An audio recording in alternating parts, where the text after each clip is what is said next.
Hello and welcome to Movies, Films, and Flicks. I am Mark Hoffmeyer, and joining me is a man who bought a Toyota Tundra after watching this movie. It's Tom Tresemer. Welcome back. I'm back.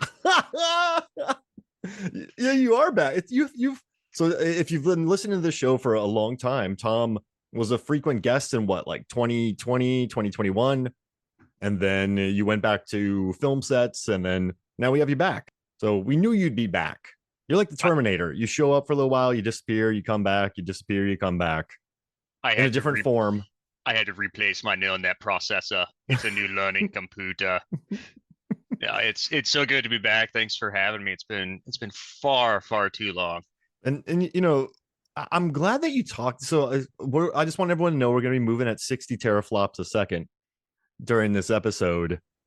But I've noticed that you and I like sequels. So we've done, Live Free or Die Hard. Like you and I like to for some reason jump into the middle film or like one of the later films in franchises. But you know what I like about Terminator 3 is I've been looking through Terminator 2, Terminator 2, Judgment Day, Terminator 3, Rise of the Machines, Terminator Salvation, Terminator Genesis, uh, and Terminator Dark Fate. And I've noticed a distinct difference between 1, 2, and 3, and 4, 5, and 6. And that's like 1, 2, and 3 are chase films. They're very simple, like meat and potatoes. 4, 5, and 6, they get in it. Like there's Sam Worthington's popping up. You get fake codes and submarines and Marcus. Genesis has like John Connor's evil. There's multiple timelines. Matt Smith is in there. Dark Fate has multiple Terminators. There's one who can split into two. This lady needs to be saved. There's a Rev 9. Arnold Schwarzenegger is called Carl. Like it's a little bit of a chase film, but it made me think about how much I like Terminator 3 because of the simplicity of the story. Like this is meat and potatoes. You and I both teach camera and lighting and photography. And I always teach my students just meat and potatoes when you get started, just like very simple story. And that's what this is. And I respect it. Like Jonathan Mostow did a good job. I think that's a fantastic point is they didn't overcomplicate it. And I know it gets a lot of flack for not being as good as T2, but I Oh, mean, what is? what is? It's one of the greatest action movies of all time. But it's It's like so as a dumb. standalone film, I think it does really well in replicating what was so good about the first two movies without overcomplicating and just muddying the waters with all this nonlinear time travel, grandfather paradox type of stuff. It just gets right into the story. And as you pointed out, it's a chase film from the first 10 minutes of the movie. All of a sudden you're right into it and it goes along at breakneck speed and it doesn't let up. And I love what you said too.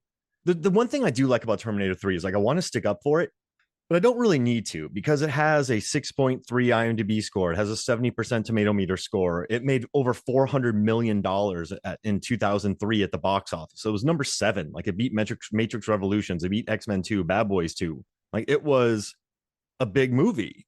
And I think, people kind of make fun of it because they're like, oh, the coincidences. He shows up here the same time she shows up there, that they show up there. But that's every Terminator movie. Like there's so many like coincidences in these films. Isn't Yes, that 1 and 2 are better, but like who cares? It's propulsive. Like you don't who cares if there's coincidences? Just move it. Like move it forward, keep it simple, and give us some good practical action. And that's what this one does. I mean, isn't that like every movie? Yeah. It's full of coincidences. I mean, that's the convergence. That's how the intersections and the drama happens. Like that's without that, it probably wouldn't be a Terminator movie at all. And I think Yeah. it's isn't Yeah. that part of like Judgment Day is going to happen. So it's like those convergences in those intersections, like they're going to happen no matter what. So like it's I don't know, in my mind, it's always made sense. Like, oh yeah, well they show up at that time. It's because they have to show up at that time. Yeah. And yeah, they have to get there. They both show up that time. They have to get somewhere by a time. Let's just go. And who cares if there's some coincidences? And also, like this movie had so much money, Tom. Arnold got 29 million. Jonathan Mostow got 5 to 10. I mean, people are just throwing cash everywhere. Stan Winston actually created robots for this movie. And but I feel bad for it in a certain regards because it came after Terminator 2. It's like Alien 3 coming after Aliens, Predator 2 coming after Predator, Jurassic Park, The Lost World come after Jurassic Park. Not like Jaws 2 after Jaws. Like those movies are the elite. Like they are the best of the best. Hmm. And to compare them to those films is unfair because you're never going to recapture the magic. But I think when I remember watching this in 2003, I distinctly remember how much of the Toyota Tundra commercial it was. But I appreciated how immediately went into it. You bring in Claire Danes' character, so they have to explain everything to her, all while being chased, which makes sense. You have one bad robot, you have one good robot, and you have a pretty downer finale that's pretty cool. And you have a ticking clock. So it's just such like it's such a simplistic story. And I think Mostow between Breakdown and U571 understands that. Like U571, the boat explodes, they got to get out of there. Breakdown's just a really simple thriller that's just kind of bare bones. And this one is to a certain extent too. And then also I just love all the imagine working on second unit on this, Tom. Like you and I would have just been blowing up cars for 6 months on this I movie. would have absolutely loved it.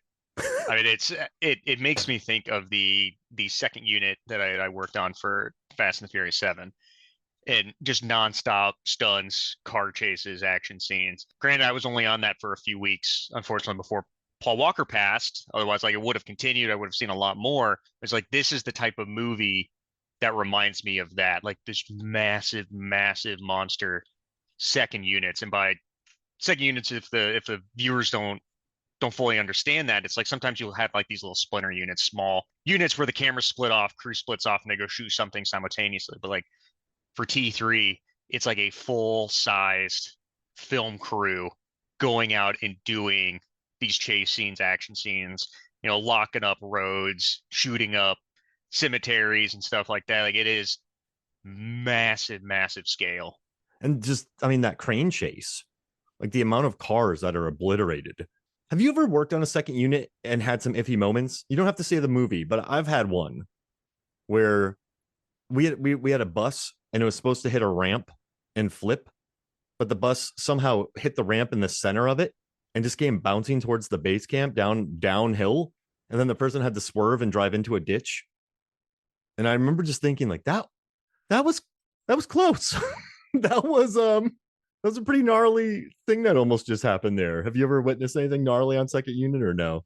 I've had a couple moments. The big one that I can think of was Fast 7 where The Rock drives the ambulance off the overpass and hits the drone. Mm-hmm. So like what this was, if I'm remembering it correctly, it was like a cable that pulled the ambulance off. And so it literally is falling off the overpass onto the street. And so we're all set up on the street, cameras down below, and they were getting ready to do the countdown.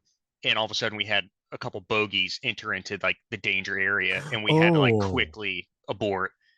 So it's like I don't think anyone was quite close enough to get hit by it, but like debris coming off of that ambulance definitely could have. So that was like a scary moment. And then we had one on another TV show with a boat that was going full speed towards our camera, and this was main unit shooting it, and we did several takes of it, and then the stunt driver decided to get closer to the camera and like cut the boat before they got to us without telling anybody. And so by the time, and he's going like full speed, like 40 miles an hour in the speedboat, and then cuts it hard. And he was like 5 feet away from hitting our camera boat with full of crew with like 25 crew on it. And there were people that got in serious, serious trouble and they would terminate it after that. nothing on Need for Speed. Was the Need for Speed second unit good or Oh, we that entire movie was a second unit. So it's like there really wasn't.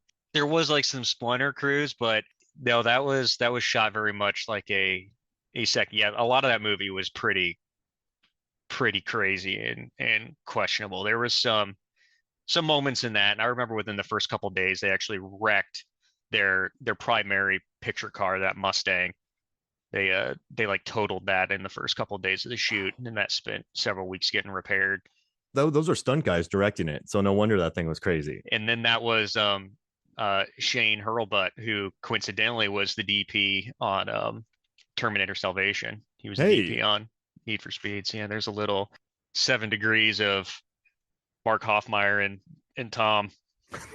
I love, I love watching like this movie particularly because I looked up Don Burgess, the cinematographer. This guy's done Forrest Gump. He's Robert Zemeckis' guy. Contact, Castaway. He also did Conjuring 2 for some reason, which I love. Source Code, Book of Eli, but he's done most of Zemeckis' films. Like he shot Polar Express. He did Spider-Man. He did Castaway, What Lies Beneath, Contact. Like this guy has an insane filmography. And then he jumped onto this one. And I guess what I like too is I can't think of one flashy shot in this movie. This is just I'm not trying to insult it, and I don't want to say meat and potatoes over and over, but this is just a movie that's very efficient. And it's like, we're not going to do anything really fancy. We're just going to be very muscular and propulsive. And yeah, like it's like, I don't think, like, there's never a moment in T3 where I go, whoa, but I just watch it. I'm like, yeah, yeah, yeah. And I think there are moments in it. If we actually watch some like the behind the scenes stuff, there definitely are moments that afterward made me go, wow. But I think to the credit of what you're talking about is everything in it is so subtle. As you said, meat and potatoes. Like you're not sitting there thinking about it, getting pulled away from the story, thinking about camera work or lighting or like how intricate the aesthetic scene is becoming. Like the one thing I that that pops into my frontal lobe here thinking about a transition scene where I believe his name was Scott, who was Claire Danes, Catherine Brewster's fiance. Mm-hmm. Spoiler alert, he's been like replicated, like the Terminatrix killed him, and now he's walking to meet her in the cemetery. And there's this really, really sweet shot where the camera is tracking with them, and all of a sudden he morphs, and it's all one motion, one cut, or I should say one long take there, where he morphs and you see like the endoskeleton of the transformer, and then it turns back into uh, the female Terminator. But it's like how complex that shot actually was to set up. They had like 50 yards of green screen Mm-hmm. out there, and then they had to put him in like platform shoes to match her height, and then they actually had to like line up their walking stride perfectly, and there was like cadences being ticked off so they could match everything. I mean, it's just like how complex that is, but then within the movie you don't think about it. It's not flashy, right? You're not going, whoa, Mm-hmm. and no, you're right. I do remember that 50 yards of green screen. And then, yeah, because, yeah, Kristanna's huge. So we had to put, or tall. So we had to put, like to make the guy taller next to her. And yeah, no, that was a beast for sure. And then just watching her getting pulled away and like, when they were pulling her backwards and her facial structures and her face couldn't change much. Couldn't show too many Oh emotions. So, yeah. I mean, just the amount of takes and VFX that ILM and other studios went through was pretty incredible. But they ground it though. I guess that's the best word. Where I don't want to insult it and not say I didn't go whoa, but they just really ground it into just a chase film. It's not. I don't know. I just admire that decision a little bit. I think this movie's not very showy, but it's still a gigantic budget. They had a lot of money, and they used it on screen. But it's not like, hey, we're not wasting the money that we have here. Like we are just making a cool movie. It's a unique one, Tom. Like it's sort of in its own. It's not. God, it's. I wish I could. Wish I was better at explaining things, Tom, as a podcaster.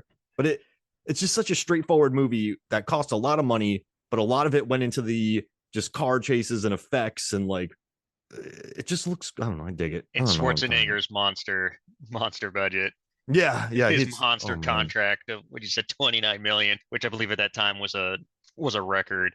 Now it's as you're saying, it's not flashy. It's big, it's very bombastic, but it's not flashy. So it's like if I'm going to compare this to an NFL team, it'd be like Tom Brady's New England Patriots. Like it's very efficient. They're big. It's a monster team, but then it's not. it's not the Rams from the early 2000s, the greatest show on turf, where they're just blowing everybody out of the water either. It's a very efficiently made movie, fantastic visuals that I still think hold up 20 years later. And they did such a good job of blending that CGI with live action. That's what you get from getting Zemeckis's DP.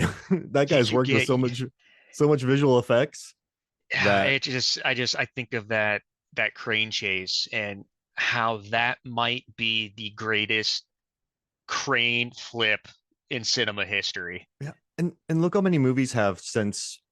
I don't know if that was the first movie to do it, but then you watch The Dark Knight, then you watch Fast 9, and that scene has been sort of recreated multiple times. But I love the setup of it too. Hey, there's a manhole.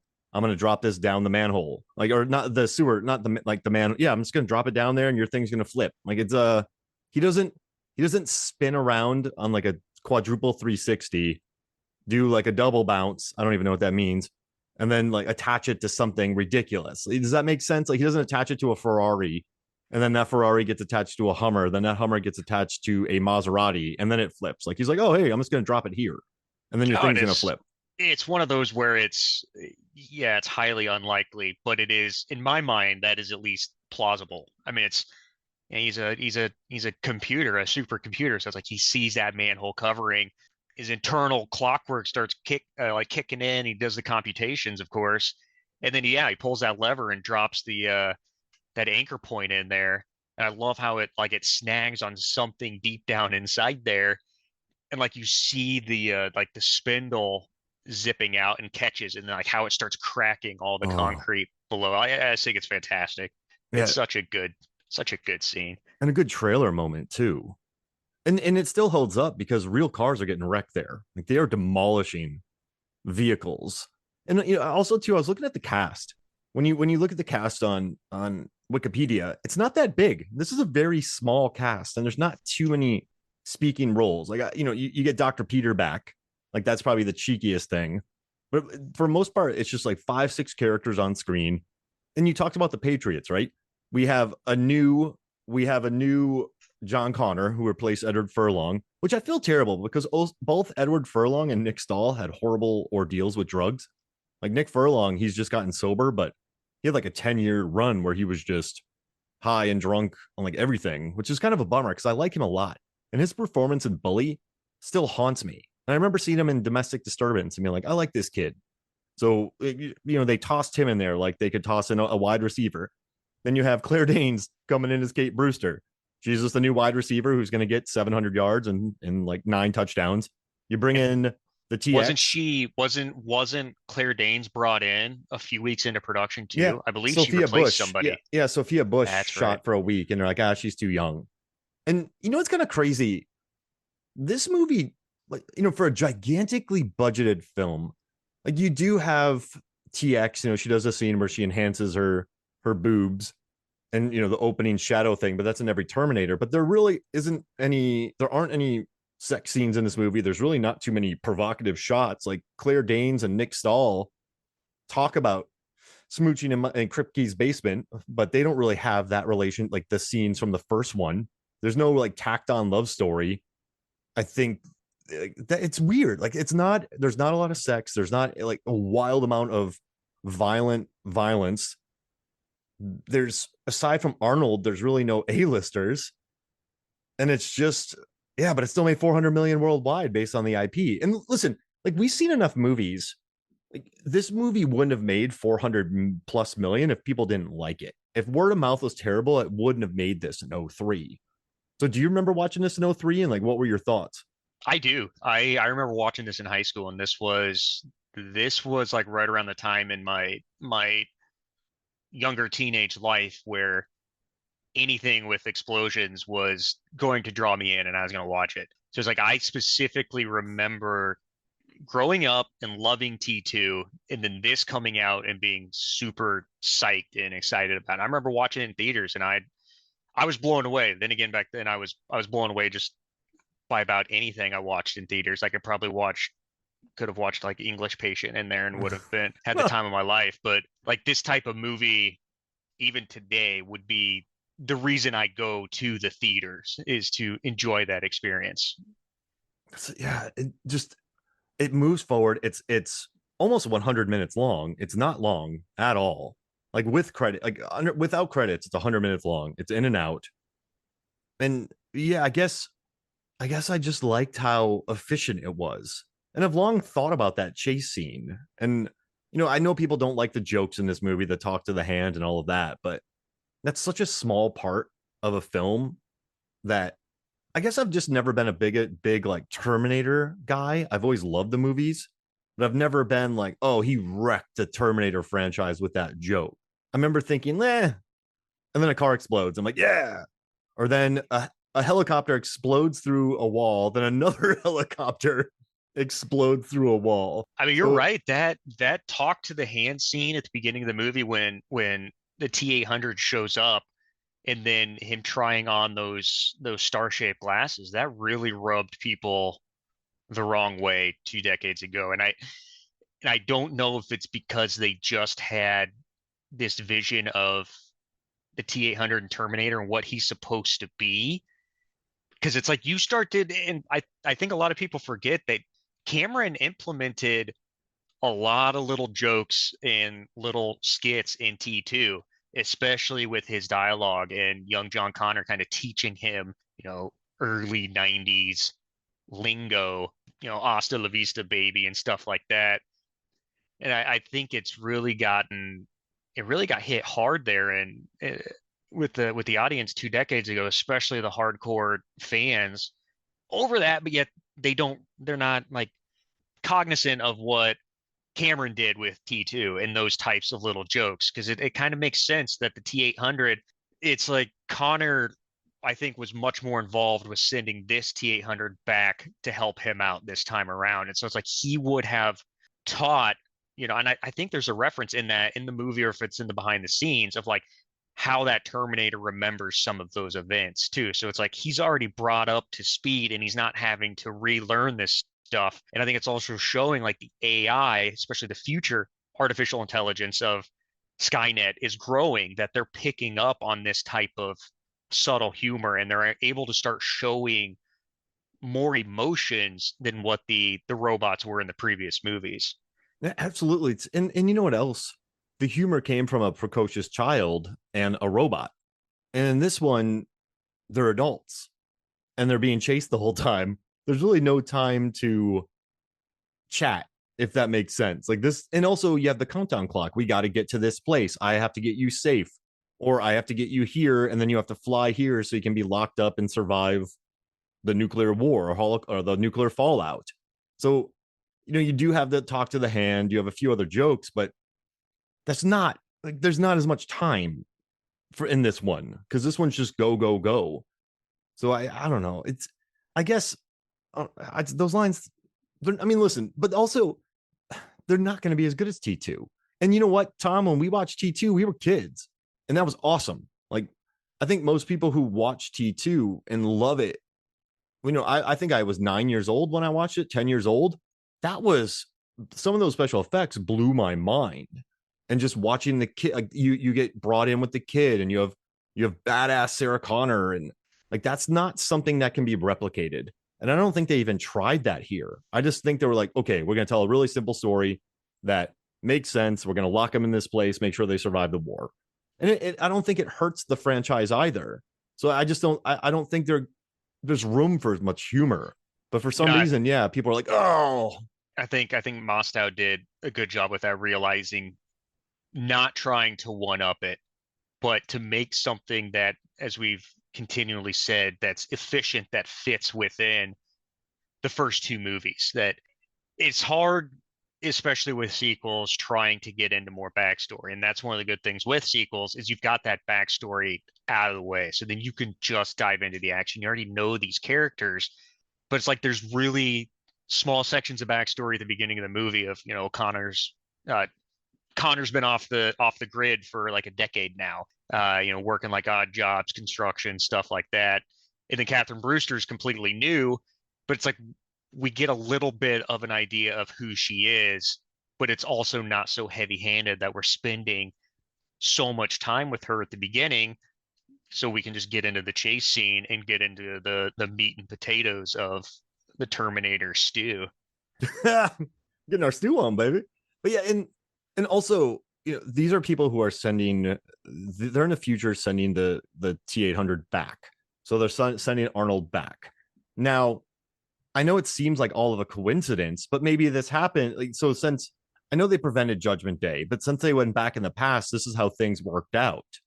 So I mean, the coincidences are fine because there's time involved and like time travel and like maybe they are in this place and she becomes a major player in it. Her dad is a major player. That means, John Connor, who's a major player in it. Like her dad would have been a major player in Skynet had, regardless of this movie. Like if Stahl was killed, he still would have set Skynet up. So I guess I was never worried about just the small cast and everyone fitting together because it's like, do we really need an extra 15 minutes explaining more things to us? Like, no, just blow up cars, flip some things, really show off Toyota Tundras. I was kind of obsessed with them for a while. And I guess I just never minded because the movie's good. I think, what annoys me is when people get selective about like coincidences in film. It's like there's always coincidences, but people are annoyed at some, but they let others go. So I think you just got to realize it's like you said, it's part of film. Let's speed it up. Let's not waste time. Let's get And going.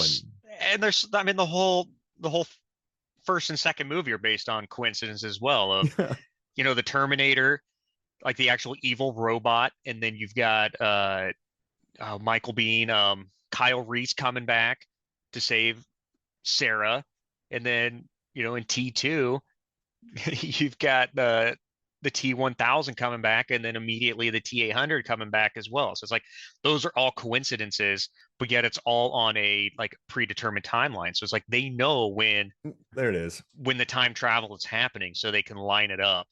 Yeah, I don't know. The coincidences, never bothered me. Sure, there's times in movies where it is really heavy-handed, and I sit there and think about it for a second, but it's 60 seconds at the most, a minute, and then I'm back to the other 99 minutes of mayhem and this was smart about it. This was smart too, because if you look at most successful rebootfuls that have been coming out in the last few years, so Force Awakens, Jurassic World, Halloween, Creed, I think what they do is really smart. They're essentially remakes / reboots / sequels, and so they keep things familiar.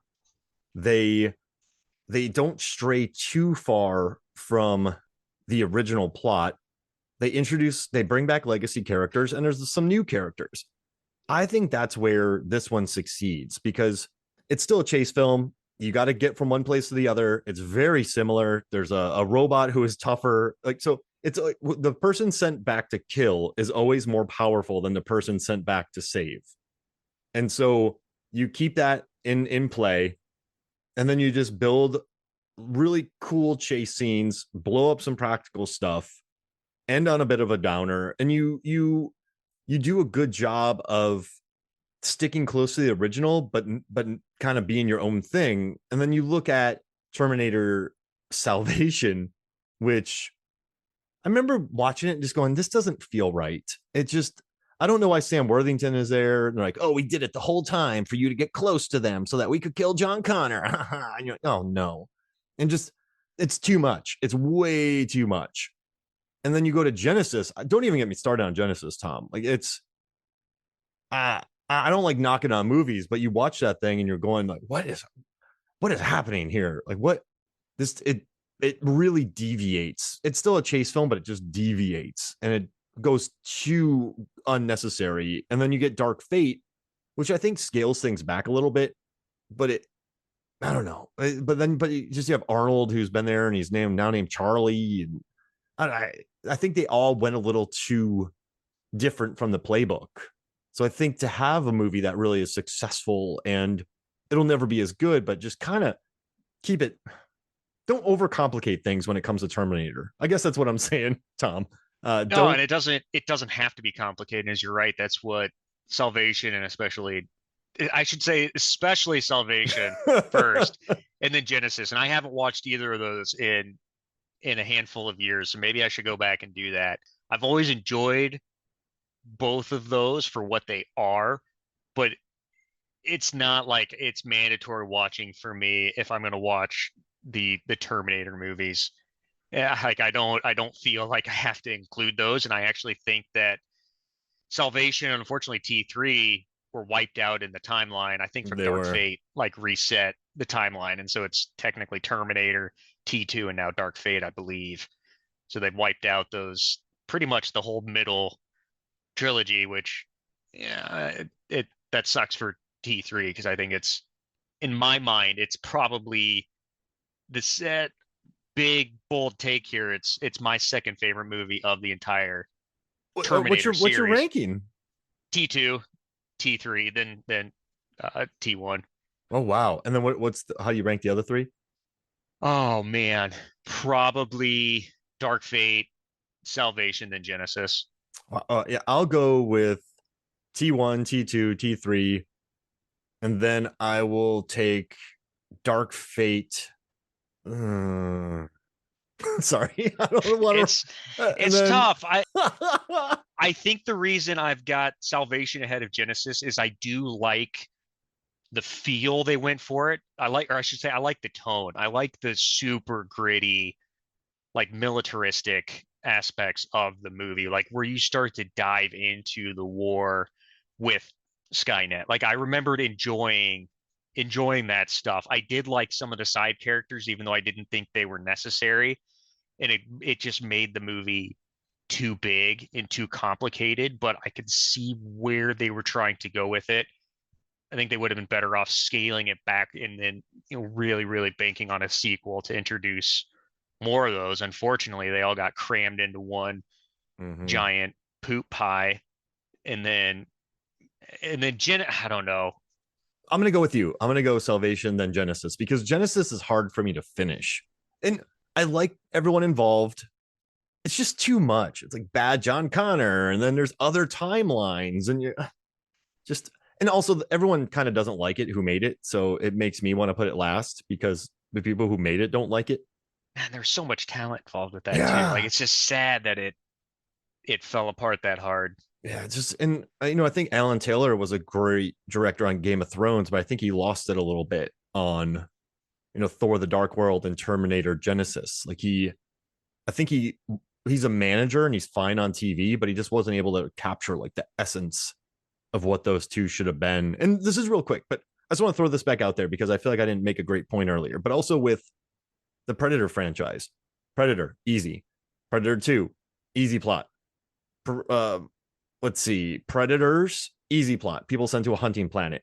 But then you get to the Predator, and you get a war between predators. You get guys with like the loonies, and then you get another agency, and then you have scientists, and then you have Olivia Munn, and then you have a kid, and then you have a spaceship, and it's just too much. Like, it's Predator. Like you don't need all that. Like you don't need like you can still make it original and not go too deep. So I feel like my least favorite of all the franchises are just the ones that forget that the story's simple. Oh, and I think that's inherently part of the problem of the sequel is that you want to go bigger, better, and more complicated as you go on because you feel like you've got to one up that first movie. Otherwise, like what's justifying the creation of it? But I think it's a very fine line as we've dived into that you start crossing over, you go in the ditch pretty quick Yeah. if you're not staying on the road. But then it's how long can you keep that going? You think of like the Fast and the Furious franchise and ultimately how well they have done lately. They've gotten a little crazy with the plot and the CIA stuff, but it's like a majority of those movies they kind of introduce complicated matters, but then they don't dive into it too much. Like it's there in the background and it's supposed to be just, it gets you thinking, but then they don't want you thinking too long before you hop into something else, into some Mm-hmm. big action chase scene. But yeah, man, that's the problem with the back three Terminators is that they just wallowed in their own complications. Yeah, every time they got a little bit more complicated, I'm like, no, you don't like. Listen, that's why James Cameron is such a popular director. I mean, look at Aliens; it's a war film. Look at Terminator; it's a chase film. Titanic's a love story meets a what do they call it? What kind of disaster movie? Avatar is Fern Gully, Pocahontas, Dances with Wolves, but on another planet. The Avatar 2 is Save the Whales. True Lies is just it gets pretty in depth, but it's like a married couple, action film that was highly successful. It was a remake of a French film. I think Abyss is probably his least watched modern movie past Piranha 2 because it does go a little further than most movies with in regards to like plot and aliens and everything, but it's still quite simple. I think James Cameron just knows how to keep a story simple, and that way he can focus on the designs. Like this movie, you don't really have to think when you watch Terminator 3 because you know it already. Okay, you got to go to the mountains. The mountains are there in 50 minutes, so you got to make the Desera on a Crystal Peak, 50 minutes. You got to get here in an hour. We got to go. You're like, oh, okay, cool. I can just roll with this. This is fine. And I already know Yeah, John Connor. But like the other ones, you're like, wait, Marcus is a robot sent by them in an abandoned facility, and then John Connor jumps from a thing into the water to get into a submarine, and you're just going, why is there giant aliens? Why is there giant motorcycle alien? Like you're asking questions during it, and you can't just settle in and enjoy the experience. And I yeah, and do like McGee's visual flashiness, but he just it takes you out of the movie. This one doesn't. This one's just like bam, chase no, scene. and again, like Mostow did such a good job of keeping it simple, stupid. So it's like you stay on the road, you focus on what's ahead, and you can go 120 miles an hour to it. You start putting in too many twists and turns, everything slows down, and you've got a chance of going off the road. And I mean, they did a great job of not doing that. And really quick, like I want to touch on like it's crazy that he landed this movie. So as you said, what he had Breakdown in U571 were his big movies before this, and I mean they were successful, but they were not monster films. And I don't think I'd be crazy to say that they probably weren't household name movies either. Prop Maybe Breakdown because of Kurt Russell, but it also wasn't a monster movie at that time. And then U571 has a stellar cast, but it also wasn't a huge tentpole release. And so he ended up landing this. But I mean, I don't know if you've seen the list of directors that they went through Mm-hmm. that were in deep conversations to be in this before ultimately bowing out. Ang Lee, Yeah, he did Hulk instead. David Fincher, John McTiernan, Roland Emmerich, and Ridley Scott. Okay, okay. Let me write those names down. How would you rank those direct? Like, which T3 would you have wanted to see the most from all these people? Would you like Ridley Scott? He wouldn't do it at that. He was just off Gladiator. He wouldn't have made this, would he have? No, and I don't think he would have made it anyways. He seems to want to develop his own ideas or like be there from the conception of it. Mm-hmm. Like, Ang I Lee would mean, have gone could Hulk with he it. could Ridley Scott have followed in James Cameron's shoes when James Cameron had to follow in his in the early 80s? Like could his ego allow that? I Yeah, don't know that's good. Ridley, so I don't know. I'm just curious if I'm just wondering about that. I would have loved to see Ridley Scott's take on it. I think it would have been a lot darker than what T3 is. And tonally, I like T3. I like how it plays out. I like the levity of some of the situations. I think Ridley would have definitely kept that dark. Mm-hmm. Fincher would have been nuts to see. Yeah, 100 takes, Arnold. No, I'm joking. Yeah, I'm but after back. Alien 3, he's not going to go to Terminator 3, or you know what I mean? Like he's not going to go risk that again. I want John McTiernan, right? Because it would have been Jonathan Mostow, but better. It would have been Die Hard with Terminator. Yeah, or The Hunt for Red October with Yeah. Terminator. Very efficient, well shot, smart, propulsive, moves forward. Very, I'm telling you, very John McTiernan, or very Jonathan Mostow esque, but just better. That's my McTiernan would have been I mean, he did Predators. I mean, that would have been That would have been a really solid choice if they had been able to drag him in. I don't know if he was facing his legal Oh issues yeah. at that time, if that's what made him bow out, because I feel like When was Thomas Crown Affair? Thomas Crown nine, Affair, oh, 2000, 99. 99. Yeah. So I don't, yeah, because he had done 13th Warrior as well. So that was 99. And then he had Basic in '03. Oh, so he was doing basic at the time. I don't know if he was or was Basic after his legal issues. Was that before? Oh, he did rollerball. Oh, that yeah, he made a mistake. How did he make rollerball? That's such a blip. Like how? That's right. What? Bad decision. But up until that, even Last Action Hero, which I love, like he had a very solid filmography. And then Rollerball. Yeah, that must have been a movie for the money. Like, because 13th Warrior wasn't the biggest film ever. So I think maybe he just needed some cash.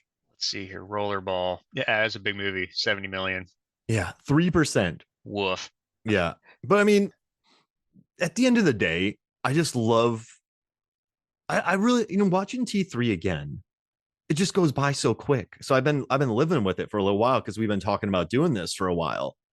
And you can keep watching it. Because you know what's nice? Like Claire Danes tries to fight in the beginning, but then she never escapes and runs away and blah blah blah.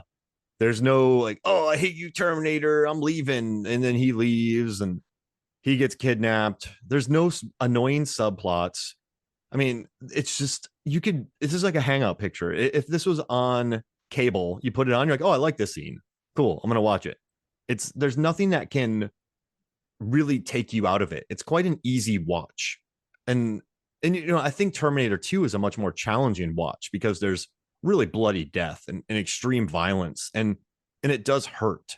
So I think it's a way better movie, but it's also a harder watch because this is kind of like a hangout action picture that just sort of goes. Like there's no major deaths. Like her dad dies, but that's not huge. It's kind of a downer ending, but it's a good ending. You're like, oh, I like that. Oh yeah, and we should touch on that. We've said downer ending a few times, but we haven't explained why it's a downer ending. And we don't mean downer as in like wah wah, like bad. Like it's a harrowing ending. It is essentially the extinction of mankind is how that movie ends. That ultimately Judgment Day cannot be stopped and the bombs do fall. And that is what we mean by a down ending. And it's interesting because the previous two did not end like that. I get the first one is, Kyle Reese doesn't make it. So it's like we are impacted by one of the main heroes characters not surviving to the end, but Sarah Connor survives and she ultimately ends up having a child and humanity saved. T2, pretty much everyone outside of Charlie Morton, not Charlie Morton. What's his Joe name? Morton. Joe Morton. Charlie Morton's the pitcher for the Braves. Charlie Morton definitely survives that movie. Joe Morton passes, and he's a reasonably big sized character for the back half of that movie.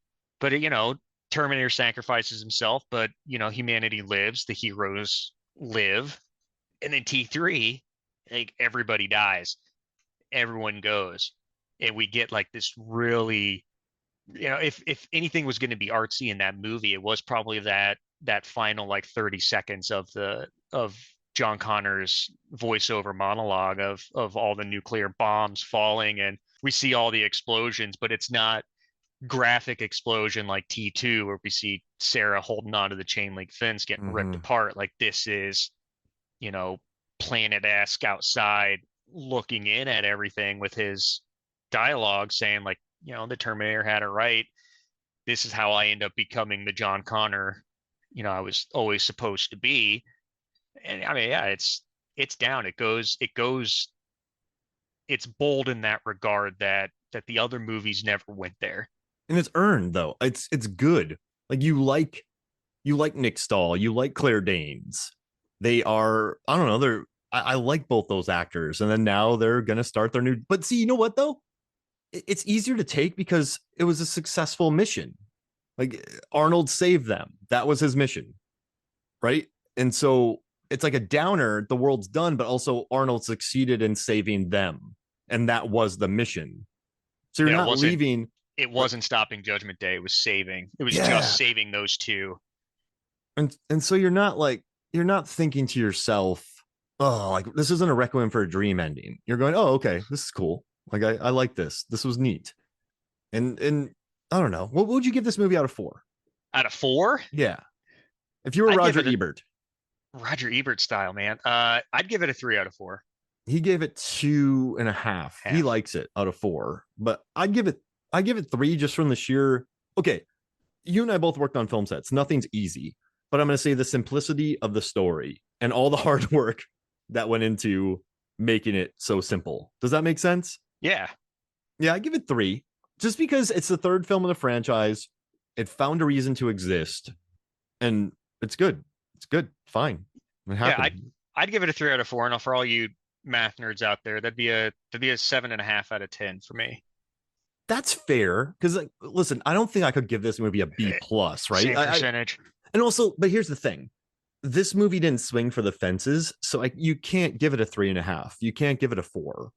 Like it's not a movie that like, it just wanted to be what it is, and so I guess in my book it's very effective, but I could never be like 9 out of 10 or 4 out of 4. I think a solid 3 out of 4 for what it is about as high as I would go. I think it's very hard for the third movie of a trilogy to ace it.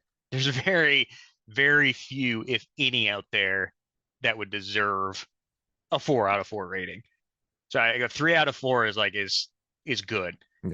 And I've always had the outlook too with these types of movies, especially if it's a quality movie. Like I would much rather see it made and enjoy it and have it fall short a little bit than to never have it at all. Yeah. So it's like people really, I love Teenage Mutant Ninja Turtles. I like the newer movies that they made. I've not yet seen the animated. I'm really pumped to watch it. But like the Michael Bay Ninja Turtles, like I enjoyed those, but I also had the perspective of that's the only way I'm going to be able to see the new movies. It's like if they didn't make them, they're not going to get made. Yeah. So it's like I kind of feel like that with T3 is like I'm gonna enjoy it because I know what it is. It's Terminator, it's Schwarzenegger. I love those two things. I want to see it, especially if it's somewhere in the ballpark and it doesn't pull a Genesis. And one And it last thing. didn't. I like what Ebert says. He said the movie cares so exclusively about its handful of characters that what happens to them is of supreme importance that the rest of the planet is merely a backdrop. But there's nothing wrong with that. You can tell an intimate, like most survival films, 2012 disaster films are intimate. So I don't really find an issue with this being an intimate tale and not worrying about the planet. But he did say something I do like. Is Terminator 3 a skillful piece of work? Indeed. Will it entertain the Friday night action crowd? You bet. He goes, does it tease and intrigue us like the earlier films did? Not really, which I totally agree with. And he said that Hulk is like it it deals with like ideas and personalities, and he said that Terminator 3 doesn't really do that. But he called so I do agree that Hulk swings a lot bigger than Terminator 3, but I don't think that Terminator 3 is what Ebert said and dumbed down. I think it's just you're spending that much money, you can't deviate too wildly. And I don't think Mostow had the auteur sensibility of Ang Lee so I don't think it's dumbed down. I think calling this movie dumbed down isn't a good. I mean, I wouldn't disagree with people, but I don't think this is done. I just think it's a very functional, fun movie. And I've Yeah, said it's that the about 40 times. I would argue with the terminology. Yeah, there it is. It's simplified. There It's it is. Yes, simplified. And it or made 400 mil. And it meat beat and out Hulk. potatoes. Yeah. And it wiped out Hulk. So Hulk made 245. Woofda. All All right. right, So so hey, for those directors really quick that did something else. Obviously, McTiernan made a mistake. Rollerball. Did Ang Lee make a mistake with Hulk? no, because he tried to push. Remember how much he tried to push the visual effects during the daytime Hulk scenes? Like Yeah.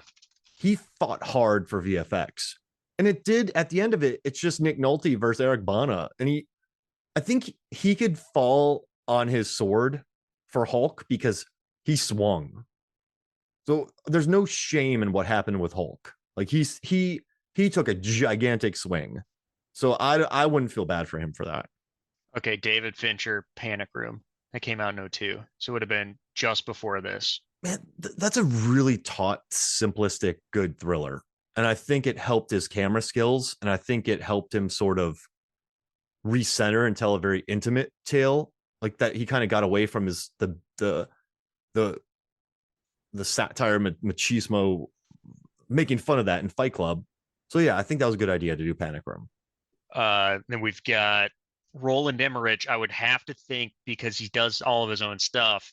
He was probably in pre-production for The Day After Tomorrow. Yeah, I mean that was a big hit. That was '04, so I would think that it made more than T3. Yeah, so he So didn't miss out. And there's one more director, Ridley Scott. Ridley Scott, and he turned it down for Black Hawk Down. Well, he So made the right choice. I think he made the right Yeah. choice too. Yeah. So we got a great movie. And hey, before we get out of here, I want to do something. Let's do a third films in an action franchise. It can be superhero movies, third films in an action franchise draft. Boy. So I'll let you have first pick since you're the guest. Oh man, there's so many good ones out there. Yeah. This could bite me, but I'm hoping for the friendly Facebook voters that they've got some nostalgia for it. I'm going Die Hard with a Vengeance. Oh, that's a big one. Yeah, I mean, that's John McTiernan. It's John McTiernan. Yeah. Oh, I love that movie. And listen to our Live Free or Die Free episode. Live Free or Die Hard. That's what it is. Oh, so I gotta pick a third. Okay. Woof. There's so many good ones. I'm gonna take Goldfinger. Ooh, okay. I gotta go Connery Bond. You're going old school Connery Bond. Yeah. Man, there's some other good Bond movies. I'm Mhm. gonna go. I'm If gonna you take keep it, in you're the gonna spy win. genre. I'm gonna do Born Ultimatum. Ooh, that's a good one. No, I know what you're talking about, and I feel like that's the dagger to whoever gets that is Yeah. probably I'm gonna do Guardians of the Galaxy Volume 3. I know it's a sci-fi film, but it just swung away and it had a lot of emotion, and it's just a good movie. I love Guardians of the Galaxy Volume 3. So yeah, I'll take that one. that's a good one. All right, you went a little that's Big. newer. Yeah. I feel like it's going under the radar. So I'm gonna go even further under the radar, and I'm gonna go Mad Max Beyond Thunderdome. Oh, all right. Since you were very chill with that pick, I'm gonna take Tokyo Drift. Nice. I love how we're we're just going. We're There's so many like super, super high huge end ones. Well, take them. Take them. Do it. Let's go for it. trilogies that we could go for. Oh man. Go big. Wait, that was our third pick? Yep. You have two left. All right. All right. All right. All right. I'm gonna go monster here. And now I forget what I was gonna say. I think Uh there's two that I think you're gonna pick. Can I say them? yeah. Are you gonna go with Last Crusade or Skyfall? I was thinking about it. Ah, man, I just rewatched all the James Bond movies too. Or Civil War? Or That's Ragnarok? good too. I had another third one. You know what? I'm gonna pivot hard. I'm gonna go Lord of the Rings, Return of the King. Whoa, that's huge. Okay. All right. So I need to go huge here then. Okay. Well, I'm gonna take Skyfall. It's one of the most gorgeous It's so good. action films ever made. Roger Deakins is a beautiful, beautiful cinematographer. All right, what's your fifth film? Such a good one. Man. All right. And then I'm gonna go to the movie that like this might be the death of me here. I'm gonna go Mission Impossible 3. Oh, that's a good one. Yeah, I feel like it's got the T3 syndrome. Do you want to do that next? Because I know everything about that movie. We should do that. I feel like it really gets crapped on because it's not as in a lot of people's minds it doesn't live up to the first one. Okay. Even though it blows Mission 2 away. Yeah. So I've had to watch the whole franchise 4 times in the last since 2017. And I've probably watched them more. But yeah, I used to love 2, but I love John Woo, and there's a lot to like about it. But no, I love it. But I think Well, I'll save it. I'm going to save it for the pod. I have big thoughts about Mission Impossible 3. So I want to save them for you, and I won't say anything for I'm teasing it. It's going to be a good discussion. All right. My last one is Indiana Jones and the Last Crusade. Such a good one. That's my favorite Indiana Jones movie I too. mean, you took Return of the King, so I was like, all right, Yeah, now the I was doors are going for the win. If I was going with my heart, it would probably be Last Crusade. nice. All right, Last well, this, Crusade's my favorite of the entire Indiana Jones series. ooh, we should just do third films and franchises series because there's enough good ones.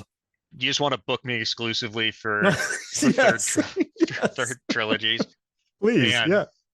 Well, I was kind of surprised you didn't snag like. I mean, this is supposed to be more action movies, but I feel like you could have made a good, strong argument for like Good and the Bad and the Ugly, oh yeah, but you know what?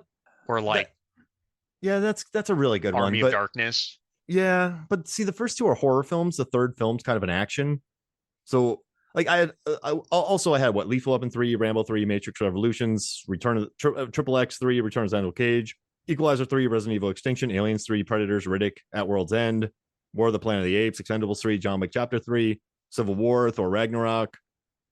Yeah, I had a bunch of good ones in here, but I mean, There's so many good. We'd yeah, have to make to utilize all of these. We'd need to do like a 10 team draft. yeah, 15, and then we would just scrap our way to the last ones. But yeah, this was awesome, man. And I don't want to push you on anything, but I would love to talk MI3. Yeah, that's got my favorite villain of the entire series. Spoiler alert right there. Little teaser. Oh yeah, he's good in that movie, and I like Maggie Q a lot. I like Jonathan Rhys Meyers. I don't think they have much to do, but I like him. I think there's some really good humor in it. There's a good ticking clock. I have some fun data for you. I just don't like the whole you have a girlfriend and I'm gonna kidnap her and then you got to go save her.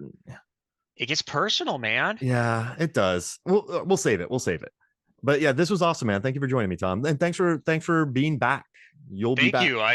I appreciate it, man. This was a lot of fun. Love talking Schwarzenegger. It's been too long. We used to stand around on film sets and TV shows talking. So like now we just get to chat about movies again through the internet.